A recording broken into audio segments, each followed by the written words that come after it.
Hi friends, మేమైతే YouTube ఛానల్ని create చేసాం. సో మీరందరూ మాకు సపోర్ట్ చేయండి, సబ్స్క్రైబ్ చేయండి, లైక్ అండ్ షేర్ చేయండి. అత్తమ్మ ఒక రెసిపీ చెప్పు అనగానే తను ఫస్ట్ వీడియోకి ఇలా నాకు సపోర్ట్ చేసింది. తను ముందుగా మన ఇంట్లో అప్పటికప్పుడు కర్రీస్ ఏం లేనప్పుడు త్వరగా తినడానికి యూజ్ఫుల్గా ఉండే ఒక ఐటెం అయితే చెప్పింది. అదేంటంటే కొద్దిగా అన్నంలోకి ఒక ఉల్లిపాయను ముక్కలు ముక్కలుగా కట్ చేసుకోవాలి. ఛానల్ అయితే సబ్స్క్రైబ్ చేయడం మర్చిపోకండి ప్లీజ్. ఇంకా అన్నం మొత్తం కలుపుకోవాలి. మొదటి వీడియో కదా, సో కొంచెం కంగారుగాను ఉంది. అందులో కారపొడి వేసుకోండి. కారపొడిలో ఉప్పు సరిగా ఉందా లేదా ముందుగా చూసుకోండి. మా కారపొడిలో అయితే ఉప్పు సరిగానే ఉంది, అందుకని వేసుకోవడం లేదు. అందులో కొంచెం నూనె వేసుకోండి. అలాగే ముందుగా కట్ చేసిన ఆనియన్స్ అందులో వేసుకొని బాగా కలిసేలా కలుపుకోవాలి.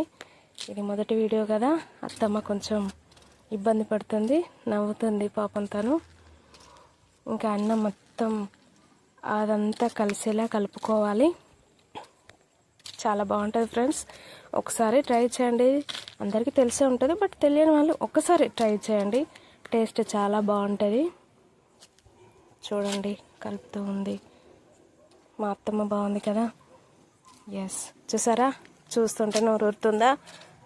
తింటే కూడా అలానే ఉంటుంది, చాలా బాగుంటుంది టేస్ట్ కూడా. ఒకసారి ఇలా ట్రై చేయండి, చాలా బాగుంటుంది. ఇప్పుడైతే మా అత్తమ్మ టేస్ట్ చేసి చెప్తుంది ఎలా ఉందో. వావ్, అత్తమ్మ అయితే టేస్ట్ చేస్తుంది.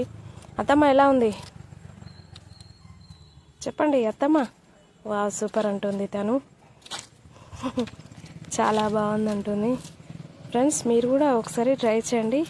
మా అత్తమ్మ చాలా బాగుంది అని చెప్పింది కదా, ఒకసారి ట్రై చేసి చూడండి, మీకు కూడా నచ్చుతుంది. అలాగే మా వీడియో చూసినందుకు మీకు thanks. Subscribe, like and share చేయండి. మీ సపోర్ట్ మాకు ఇవ్వండి.